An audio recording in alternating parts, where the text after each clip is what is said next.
Bismillahirrahmanirrahim.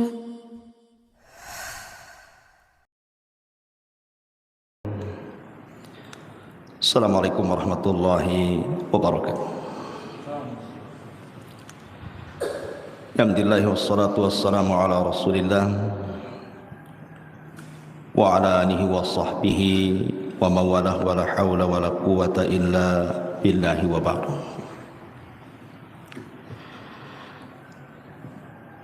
Alhamdulillah di pagi hari ini kita bisa melaksanakan kewajiban Allah, salat subuh berjamaah. Dan Al-Imam Asy-Syafi'i rahimahullahu ta'ala mengatakan, laisa syai'un aham ba'dal faraid min talabul ilmi. Tidak ada sesuatu yang lebih mulia setelah melaksanakan kewajiban-kewajiban Allah daripada menuntut ilmu. Ada sebuah hadis yang merupakan alamat min alamati nubuwah, tanda dari tanda-tanda kenabian. Kata Nabi SAW dalam hadis Abi Hurairah radhiyallahu anhu, badiru bil a'mali sab'an, bersegeralah kalian beramal saleh sebelum datang 7 perkara.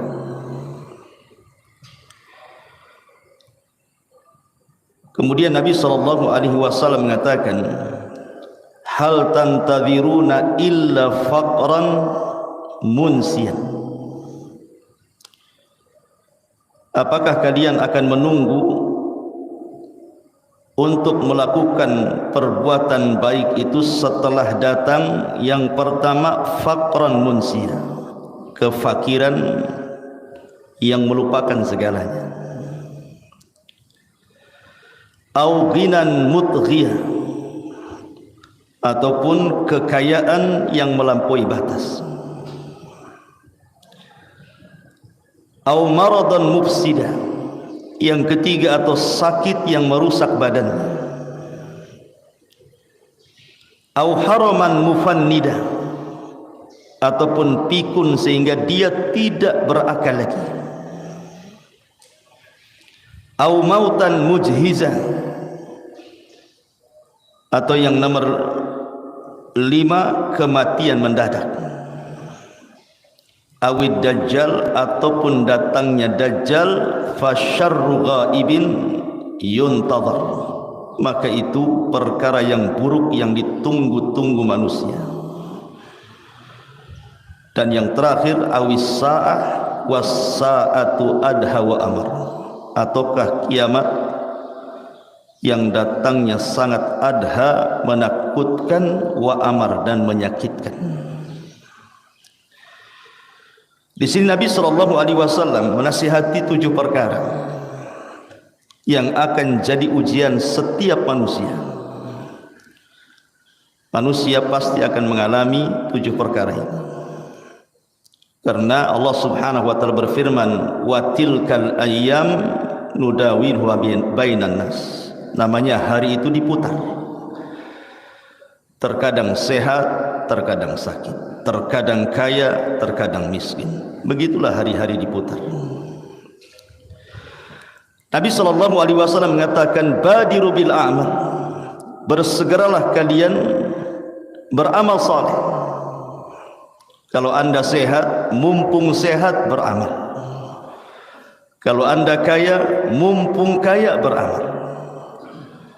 Kalau anda masih hidup, mumpung hidup beramal, sebelum datang perkara-perkara yang disabdakan ini. Makanya Allah Subhanahu wa ta'ala ketika bicara soal surga dalam Al-Quran, apa kata Allah? Wasari'u ila maghfirati min rabbikum wa jannatin arduhas samawat wal ardh. Segeralah kalian menuju ampunan Allah Subhanahu wa ta'ala, karena dengan itulah kita akan mendapatkan surga yang seluas langit dan bumi. Apa saja 7 perkara? Yang pertama, faqran munsia, kefakiran yang melupakan segalanya. Terkadang ada orang yang diuji oleh Allah Subhanahu wa taala, awalnya dia kaya. Awalnya dia kaya atau mungkin tidak kaya, cukuplah hidupnya. Tetapi suatu waktu Allah Subhanahu wa taala menguji dia dengan kefakiran. Akhirnya ketika sudah fakir, lupa segalanya. Lupa salat, lupa tanggung jawab, lupa ibadah. Karena apa? Dalam pikirnya hanya berpikir bagaimana caranya hidup dan cari makan. Kita lihat orang-orang fakir itu, sudah fakir malas ibadah kan banyak tuh. Ya. Karena awamnya mereka. Alasannya, kenapa tidak hadir di majelis taklim? Kalau saya hadir Ustaz nggak makan saya, katanya. Gitu ya. Kenapa jarang nampak biasa sholat gitu? Sibuk saya. Tengok anak saya banyak. Saya harus cari kerja. Lupa segalanya. Termasuk juga lupa sama keluarganya gitu ya. Karena kefakiran, yang fakir ini kan beda dengan miskin. Kalau miskin itu masih punya pekerjaan tapi tidak mencukupi. Tapi kalau fakir ini sama sekali tidak punya pekerjaan, luntang-lantung di hidupnya itu. Kadang kerja ini, kadang kerja itu, serabutan lah bahasa kitanya, dan tidak mencukupi sama sekali. Lah, sebelum Allah Subhanahu wa taala menimpakan kepada kita kefakiran, sekarang kita dalam posisi kecukupan walaupun tidak kaya sekali. Lah, waktu-waktu seperti inilah gunakan, kata Rasul, badiru bil a'mal. Segeralah banyak beramal saleh. Atau kata Nabi SAW sebaliknya, waginan au ghinan mudghiyah, atau justru kekayaan yang menjadikan orang tersebut melampaui batas. Ada orang dulunya fakir, ketika fakir Masya Allah solatnya rajin, ngajinya rajin, baik sama manusia, suka senyum dan begitu seterusnya. Setelah dikayakan oleh Allah, melampaui batas. Makanya ulama mengatakan bahwa salah satu sirru tughyan, rahasia bejatnya manusia itu adalah harta. Allah mengatakan, kalla innal insana la yatgha an ra'ahu stagna. Manusia itu mudah melampaui batas apabila dibentangkan kekayaan kepadanya. Lihat Qarun, dulunya seorang pembaca Taurat terindah suaranya. Bani Israel suka kalau Qarun itu membaca Taurat karena indah suaranya, maka disebut munawwir. Qarun itu dulunya. Tapi setelah dibukakan kekayaan yang melimpah kepada Qarun, kemudian kufur nikmat. Dia tidak menasabkan nikmatnya kepada Allah, justru menasabkan nikmatnya kepada dirinya dan mengatakan, innama utitu min ilmin indi. Kenikmatan yang aku dapat itu karena kecerdasanku. Tidak seperti Sulaiman yang mengatakan, hadza min fadli rabbi, ini semua karunia Allah. Tapi Qarun mengatakan, ini kekayaan aku yang cari, katanya. Maka biasanya kekayaan itu melalaikan. Lah, di waktu kita belum diberikan kekayaan, maka bersegeralah beramal soleh sebelum nanti Allah kayakan, kemudian kita pula melampaui batas. Bagi seorang mukmin, kaya itu sebuah kebaikan, sebagaimana fakir juga sebuah kebaikan bagi seorang mukmin itu. Bagi seorang mukmin itu, saya ulangi, kaya itu baik bagi dia, fakir pun baik bagi dia. Karena ada orang-orang yang Allah Subhanahu wa taala kalau dikayakan bejat dia, kalau dimiskinkan bejat dia. Tetapi pada dasarnya jangan sampai kemudian kita menjadi orang miskin yang melupakan segalanya dan menjadi orang kaya yang melampaui batas. Jadilah orang tengah-tengah. Karena kita ini ummatan wasata, umat yang tengah-tengah. Kemudian yang ketiga, au maradan mufsidan, atau sakit yang merusak badan. Kita lihat ada orang yang kena gula, kena stroke, terbaring, gak bisa apa-apa. Ketika dia sehat, Masya Allah, dia bisa berjalan ke sana kemari, dia bisa datang kemana saja, dia bisa tersenyum, dia bisa tertawa, dia bisa bercanda. Ketika sakit, merubah segalanya kan, berubah semuanya orang sakit itu. Ketemu orang tidak bisa, senyum pun sulit, nggak enak dengan orang, otaknya azib, berpikir, menghayal macam-macam, sehingga ada orang yang sakit kalau kelamaan itu menghayal bagaimana mati lebih baik bagi dia. Dan itu saya dapati seperti itu. Orang kalau sudah sakit lama, stroke, merasa dia membebani keluarganya, berangan-angan pula ingin mati dia. Daripada saya menyusahkan kalian, mati sajalah saya, katakan. Ada tuh yang seperti itu. Ya memang sakit itu merusak semuanya, merusak dunia, merusak akhirat. Kecuali kalau dia punya iman, dia yakin sakitnya mengangkat derajat dan menghilangkan dosa. Tapi umumnya orang sakit itu, kalau dia tidak ada iman, rata-rata status tasahud, menjadikan ujian Allah itu seolah-olah azab bagi dia. Ya. Kemudian yang nomor 4, au haraman mufannida. Haraman mufannida, tua pikun, hilang akal, kembali seperti anak-anak. Ya, akalnya hilang. Bahkan terkadang orang tua pikun lebih dahsyat, lebih parah dibandingkan anak-anak yang belum berakal.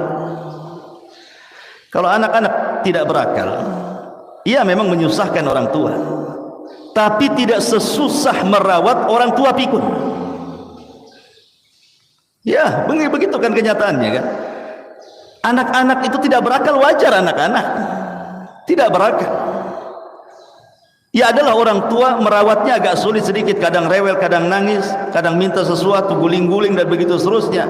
Tapi kalau orang tua yang pikun, berak di celana, kencing di celana, kadang mencaci maki orang, ya, kadang merusak sesuatu. Kadang-kadang kita menjaganya lebih sulit dibandingkan menjaga anak-anak yang sama-sama tidak berakal.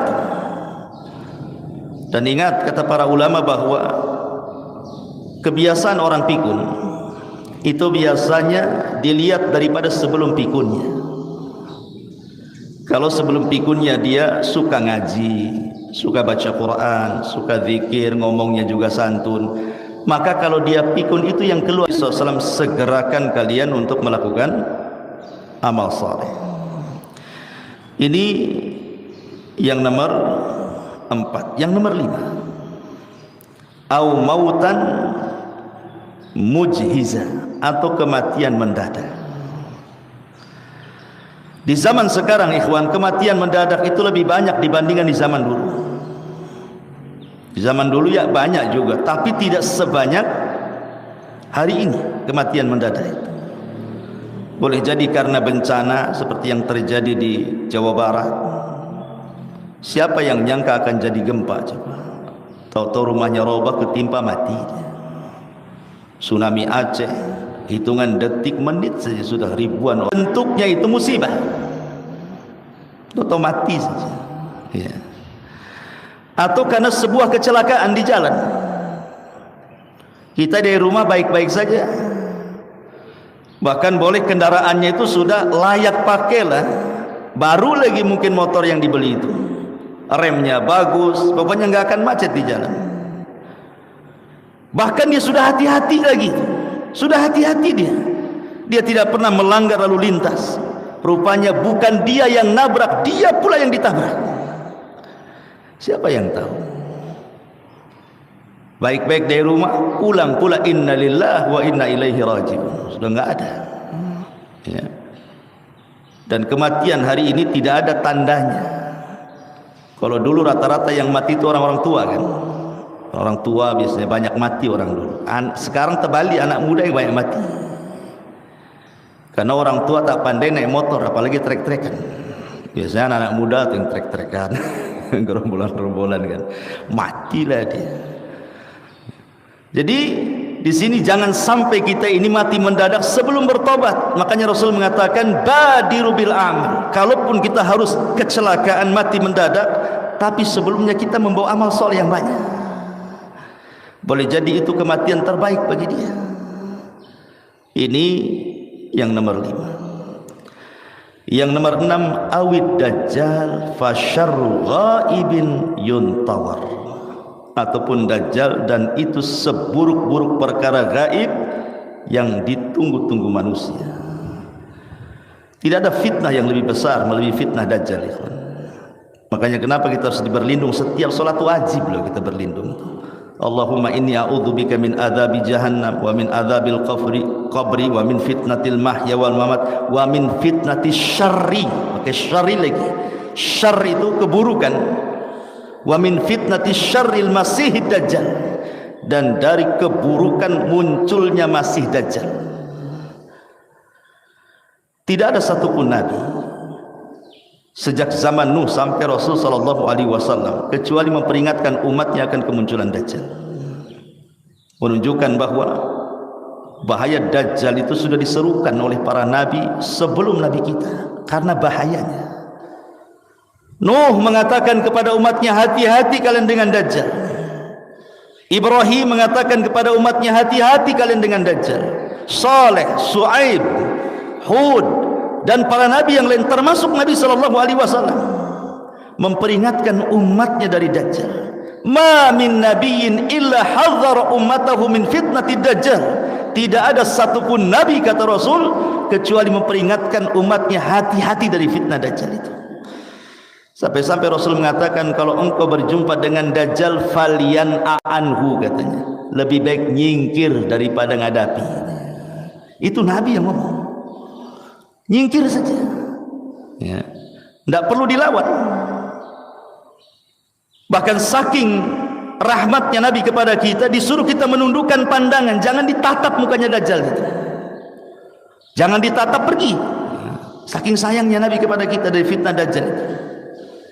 Karena memang tidak ada fitnah yang lebih dahsyat dibandingkan fitnah dajjal. Bayangkan tidak dahsyat gimana? Dia ngomong sama bumi, keluar kalian emas-emasnya, keluar semua perhiasannya. Langit turun hujan, tuh hujan dia. Datang ke kuburan, hidup kalian, hidup itu orang-orang itu, walaupun itu dalam bentuk syaitan. Tapi kan tidak ada dukun sesakti dajjal masalahnya. Walaupun berkumpul dukun satu dunia sekalipun, tidak ada punya kemampuan seperti yang dimiliki dajjal, apalagi tingkat Indonesia. Satu dunia dikumpulkan saja tidak bisa mengalahkan dajjal. Makanya kenapa Rasul mengatakan fasyarru ghaibun yuntazar. Ini seburuk-buruk perkara gaib yang ditunggu-tunggu. Dan yang terakhir kata Rasul, awis sa'ah was sa'atu adha wa amar. Ataupun sa'ah, dan sa'ah itu lebih menakutkan dan lebih menyakitkan. Apa maksudnya sa'ah di sini? Sa'ah ini artinya kiamat. Dan kiamat itu ada dua. Dan kiamat itu ada dua. Yang pasti adalah al-maut, kematian. Ini pasti. Kalau kiamat besar ini belum pasti. Bukan belum pasti, tidak akan terjadi. Belum pasti kapan waktunya. Apakah 50 tahun ke depan, 100 tahun ke depan, 200 tahun ke depan, enggak tahu kiamat itu. Makanya Rasul mengatakan kepada Jibril ketika ditanya apa itu kiamat wahai Muhammad, kapan kiamat wahai Muhammad, kata Rasul, mal mas'ulu anha bi'a'lama minas sa'il. Orang yang ditanya tidak lebih paham daripada orang yang bertanya. Maknanya aku dan engkau Jibril tidak tahu soal itu. Tapi kalau kiamat kecil, kematian itu sudah merupakan kepastian. Kenapa? Karena Rasul membatasi umur umatnya. Kata Rasul berapa umat kita berumur? 60 sampai 70 tahun. Sudah ada patokannya. Kata Nabi SAW, a'maru ummati baina sittina wa sab'in. Usia umatku berkisar 60 sampai 70 tahun saja. Sudah ada patokannya. Kalaupun ada yang lewat dari atas, tidak ada yang sampai 200 tahun. Belum pernah saya dengar ada orang usia 200 tahun masih hidup. Kalau 120 tahun masihlah saya dengar. Tapi kondisinya juga sudah lemah. Pandangannya sudah tidak bisa rabun, telinganya sudah tuli, badannya pun sudah susah jalan kan itu. Hidup pun buat apa? Lemah semuanya kan. Tapi umumnya manusia itu di bawah 70 tahun umumnya manusia udah mati. Jadi kalau seandainya antum sekarang usianya umpamanya 60 tahun, ya siap-siap saja tinggal 10 tahun lagi. Karena kematian itu sebuah kepastian. Idza mata ahadukum, kata Rasul, qamat qiyamatuhu. Kalau meninggal salah seorang di antara kalian, tegaklah kiamat kecil kepada dia. Dan ingat, kematian itu kiamat kecil. Adha wa amar, sangat menakutkan, sangat membahayakan. Maka kenapa kita berdoa jangan sampai kita wafat dalam posisi su'ul khotimah? Karena biasanya orang sakit parah yang dekat-dekat kematian itu setan lebih suka dekat dengan dia dibandingkan orang sehat. Dan antum akan merasakan orang kalau sakit parah mendekati ajalnya aneh-aneh otaknya, mikirnya itu aneh-aneh dia. Tiba-tiba takut berlebihan, ya kan? Tiba-tiba menggigil, macam-macam. Ya. Dan ada orang-orang yang disiksa oleh Allah Subhanahu wa taala di dunia sebelum akhirat, dibuat koma berbulan-bulan, bertahun-tahun tidak mati-mati. Inna lillahi wa inna ilaihi raji'un. Tapi kematian seorang mukmin tidak mungkin ditunda seperti itu. Ya. Maka 7 perkara ini, ikhwan, ini adalah nasihat dari Nabi SAW, dan ini termasuk alamatun nubuwah, tanda-tanda kenabian. Fudail ibn Iyad radhiyallahu rahimahullah taala, seorang ulama tabi'in, pernah bertanya kepada orang yang sudah usianya 60 tahun, "Kamu umruk? Berapa kamu usianya?" kata Fudail. Maka Pak Tua ini mengatakan, "Sittuna ama, usiaku sudah 60 tahun wahai Aba Abdillah," katanya. Kata Fudail ibn Iyad, "Oh, berarti kau sudah lama berjalan menuju Allah," katanya. Karena sudah usianya panjang kan, berarti sudah lama kau menuju jalan menuju Allah Subhanahu wa taala. Maka tiba-tiba dia mengatakan, "La haula wala quwata illa inna lillahi wa inna ilaihi raji'un." Kemudian kata Fudail, "Tahukah kamu bahasa inna lillahi wa inna ilaihi raji'un yang kau ucapkan itu?" Dia mengatakan, "Tidak tahu ya Aba Abdillah, fasir lana." Kalau gitu tafsirkan apa maknanya. Maka Fudail bin Iyad mengatakan, "Inna lillah, sesungguhnya kita datang dari Allah." Artinya kita ini abdun lillah, kita ini hamba yang menghambakan diri kepada Allah. Wa inna ilaihi raji'un, dan kita akan dihadapkan di hadapan Allah. Berarti kalau dihadapkan berarti akan ditanya, dan kalau ditanya berarti semua yang kita lakukan di dunia harus dipertanggungjawabkan di hadapan Allah. Itulah inna lillahi wa inna ilaihi raji'un. Kadang banyak orang yang mengucapkan kalimat ini, orang awam pun tok salat mengatakan seperti itu, tapi tidak merasa hamba bagi Allah dia. Nyantai saja dia. Kemudian kata orang ini mengatakan, "Wahai Aba Abdillah, nasihati, bagaimana caranya supaya selamat dari pertanyaan Allah, dari hisab Allah itu? Cemana caranya? Usiaku sudah 60 tahun." Kata Fudail ibn Iyad, "Tuhsin ma baqi." Perbaiki kehidupanmu yang ada sekarang, maka dosa-dosamu yang lalu dan yang akan datang diampuni. Tapi kalau engkau makin buruk kondisimu saat sekarang, engkau akan diazab dengan dosa yang dulu dan yang akan datang. Lihat, akhirnya fabaka, dia pun menangis. Tentu hai Aba Abdillah.